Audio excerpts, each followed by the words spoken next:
আমার টিম সবে 1 মাস হলো ঢুকেছে। আমি তো খুশি, আমার টিমও খুব খুশি। তো সব থেকে বেশি ভালো লাগছে সেটা হচ্ছে এনাদের যে এত সাপোর্ট।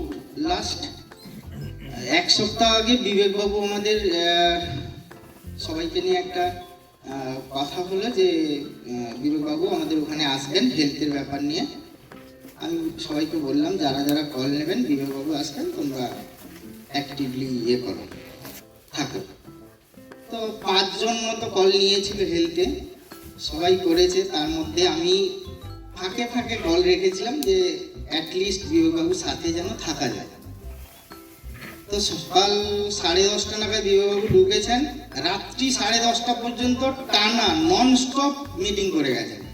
এরকম সাপোর্ট আশা করছি কোথাও থেকে পাওয়া যাবে না, আমি এতদিন পাইনি, এই পেলাম।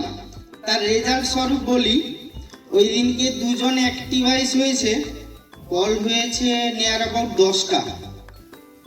10টার মধ্যে 4টে আমার ছিল, পোর্টেবিলিটি ছিল। তো তার মধ্যে একটা 25 লাখের পলিসি আমি বুঝিয়েছিলাম, বিবেকবাবু গিয়ে ওটাকে 50 লাখ করে দিয়েছে।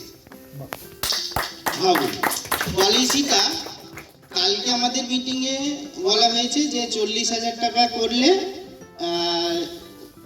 স্মার্ট ওয়াচ আছে, সেটা আমার আজকেই কমপ্লিট হয়ে গেছে, কমপ্লিট করে এসেছে। তো আমি চাইবো আমার টিম থেকে মিনিমাম 5 জন এই স্মার্ট ওয়াচটা নেবে, এবং এটা তো হেলথে সব কটা পিরামিড থেকে নিতে পারবে। এটা আমি সবাইকে জানিয়েছি, আবার বিবেকবাবুকে একবার ডাকছি যে বিবেকবাবু গিয়ে যাতে আর একদিন করেন। আর চাইবো প্রতিটা টিম থেকে দাদাকে রিকোয়েস্ট করব, প্রতিটা টিমে যেন এরকম একটা ছোট ছোট মিটিং করা যায়, তাতে এফেক্ট ভালো হয়।